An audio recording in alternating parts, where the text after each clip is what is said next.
لیکن اس کی وجہ سے ان کے ساتھ سختی نہ کرو، یعنی تعلقات ختم نہ کرو۔ اللہ تعالیٰ اجازت تو دیتے ہیں کہ ہم ان سے فاصلہ رکھیں، لیکن اللہ تعالیٰ یہ بات پسند نہیں کرتے کہ ہم ان سے تعلقات ختم کر لیں، کیونکہ یہ ہماری ذمہ داری ہے کہ ہم عفو اور درگزر سے کام لیتے ہوئے ان کی تعلیم و تربیت کا کام کرتے رہیں، ان کو گناہوں سے بچانے کی فکر کرتے رہیں۔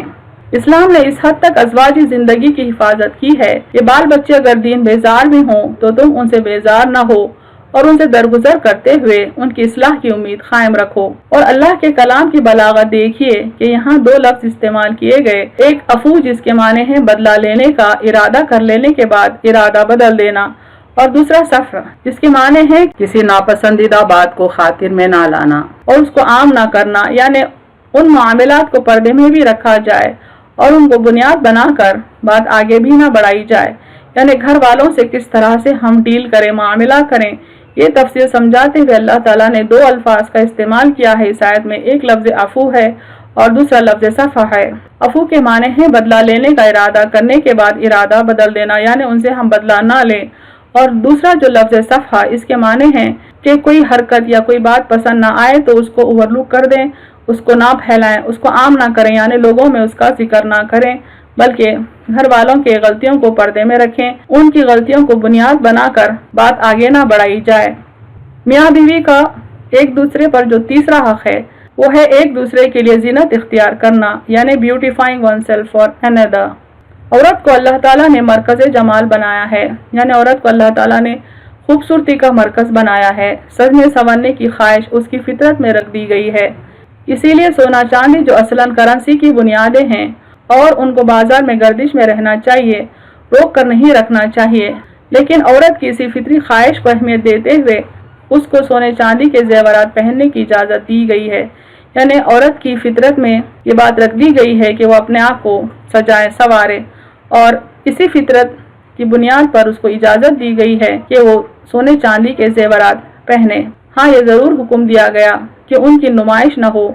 جن محرم مردوں کے سامنے اس زینت کو ظاہر کرنے کا حکم دیا گیا ہے ان میں سب سے پہلے شوہر کا ذکر ہے، یعنی عورت اپنی سجاوٹ، اپنا بننا سورنا غیر کے آگے نہ کرے، ان کے آگے ان چیزوں کی نمائش نہ کرے، بلکہ یہاں بتایا گیا ہے کہ محرم مردوں میں شوہر کا حق سب سے اولین ہے کہ وہ اپنی زینت کو اس کے آگے ظاہر کریں، وَلَا يُبْدِينَ زِينَتَهُنَّ إِلَّا لِبُعُولَتِهِنَّ، اور اپنی زینت کو ظاہر نہ کریں مگر اپنے شوہروں کے لیے۔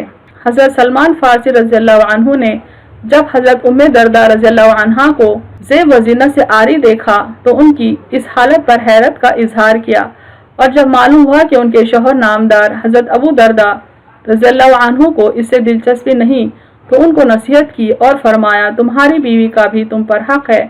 حضور صلی اللہ علیہ وسلم نے حضرت سلمان رضی اللہ عنہ کے اس مشورے کو حق بجانب قرار دیا اور اس میں میاں بیوی دونوں کے لیے نصیحت تھی، یعنی یہاں پر واقعہ بتایا جا رہا ہے کہ حضرت ابو دردہ رضی اللہ عنہ اپنے ازواجی تعلقات سے دلچسپی نہیں رکھتے تھے، جس کے سبب ان کی بیوی ام دردہ رضی اللہ عنہا نے کبھی اپنے آپ کو سجائے سوارے رکھنے کی ضرورت محسوس نہیں کی۔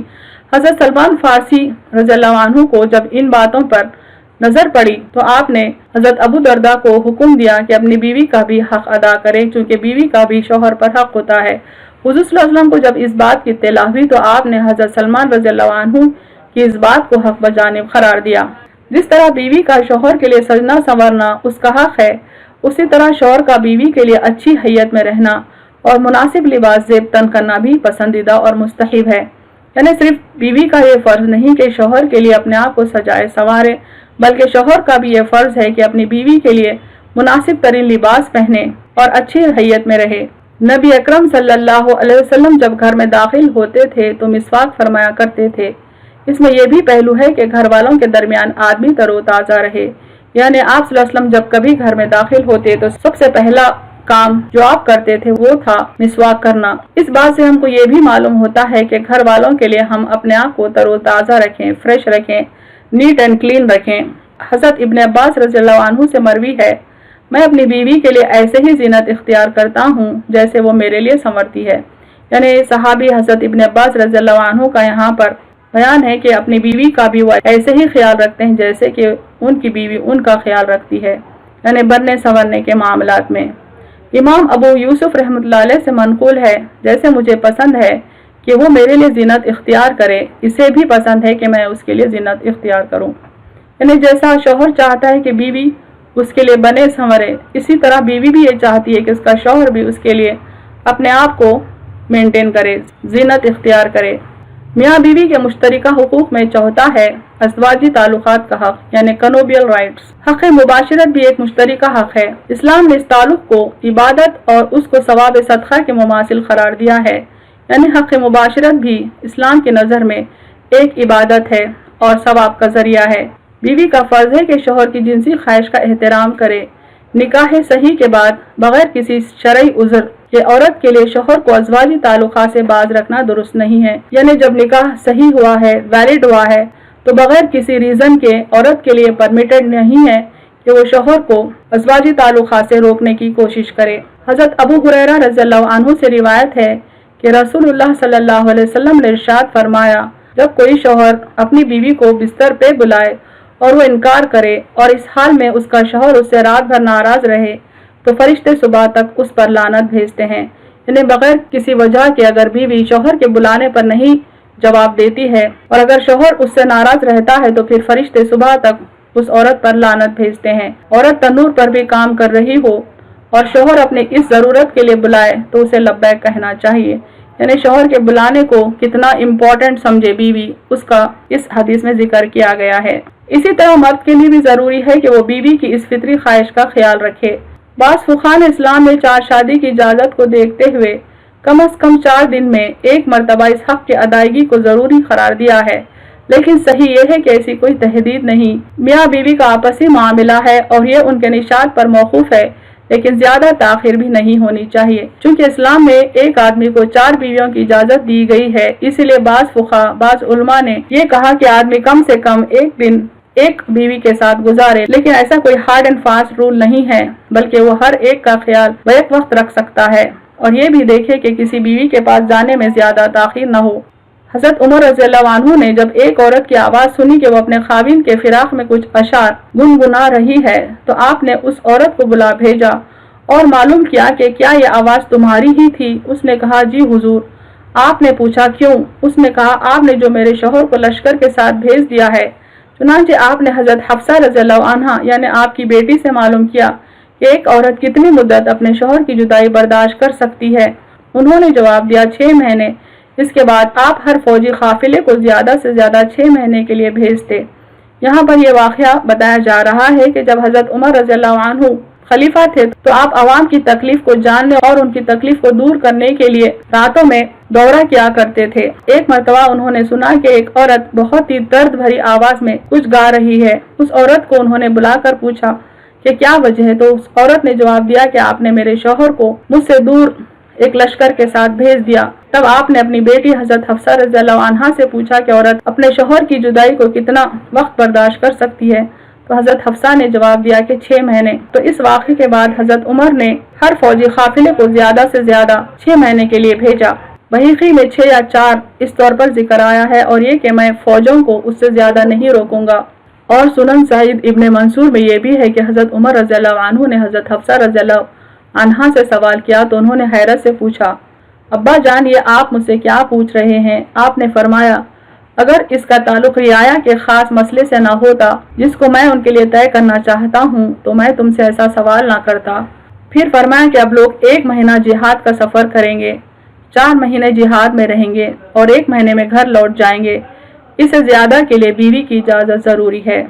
سفر سے واپسی ہو تو بھی اس سے متعلق تقاضوں کا خیال رکھنا چاہیے۔ ایک مرتبہ آپ صلی اللہ علیہ وسلم سفر سے واپس تشریف لا رہے تھے۔ جب مدینہ منورہ کے قریب پہنچے تو فرمایا انتظار کرو، ہم لوگ رات کو مدینہ منورہ میں داخل ہوں گے، یعنی عشاء کے وقت، تاکہ جس عورت کے بال بکھرے ہوئے ہوں وہ کنگھی وغیرہ کر لے اور جس کا خاوند اس سے دور تھا وہ اپنے جسم کے بال صاف کر لے۔ یعنی آپ صلی اللہ علیہ وسلم مرد حضرات کو نصیحت کرتے ہیں کہ سفر سے جب واپس جائیں تو اپنے گھر کی عورتوں کو بننے سنورنے کا موقع دیں، صاف ستھرا ہونے کا موقع دیں۔ میاں بیوی کے مشترکہ حقوق میں ہم اب یہاں دیکھتے ہیں 5واں حق، یعنی ایک دوسرے کے ترکے میں وراثت کا حق، دی رائٹ آن انہیریٹنس۔ جس طرح بیوی کو شوہر کے انتقال کے بعد اس کے ترکے میں حصہ ملتا ہے اور اس طرح کے وفات پانے والے شوہر کی کوئی بھی اولاد یعنی لڑکا لڑکی پوتا پوتی نیچے تک نہ ہو تو وہ ترکے کا چوتھائی پائے گی، اور ان میں سے کوئی ہو تو اسے ترکے کا 8واں حصہ ملے گا۔ یعنی اگر شوہر کی اولاد ہو یا پوتا پوتی وغیرہ ہو تو بیوی کا حق 8واں ہوتا ہے، لیکن اگر شوہر کو اولاد نہ ہو اور نہ ہی پوتا پوتی ہو تو بیوی کا حق چوتھائی ہوتا ہے، یعنی 1/4 25%۔ بیوی خواہ ایک ہو یا زیادہ، بس اسی مذکورہ حصے یعنی 8واں یا چوتھائی میں برابر کی حصے دار ہوگی۔ اسی طرح شوہر کے لیے بھی بیوی کے ترکے میں حصہ متعین ہے۔ اگر وفات پانے والی بیوی اسی طرح صاحب اولاد نہ ہو جس طرح اوپر ذکر کیا گیا تو شوہر کو اس کے ترکے میں سے نصف حصہ ملے گا، ورنہ 1/4۔ یعنی اگر بیوی کی کوئی اولاد نہیں اور نہ ہی پوتا پوتی ہو تو شوہر کو بیوی کے ترکے کا آدھا ملے گا، لیکن اگر بیوی کو کوئی اولاد ہے یا پوتا پوتی ہے تو شوہر کا حق چوتھائی ہوگا۔ اس کے علاوہ بھی اور بہت سارے مشترکہ حقوق و واجبات ہو سکتے ہیں۔ ایک دوسرے کے رازوں کو چھپانا اور عیوب کی پردہ پوشی کرنا، ایک دوسرے کی ان باتوں کو برداشت کرنے کی کوشش کرنا جو اپنے مزاج کے خلاف ہو۔ یعنی 5 اہم ترین حقوق ہم نے اوپر ذکر کیے ہیں۔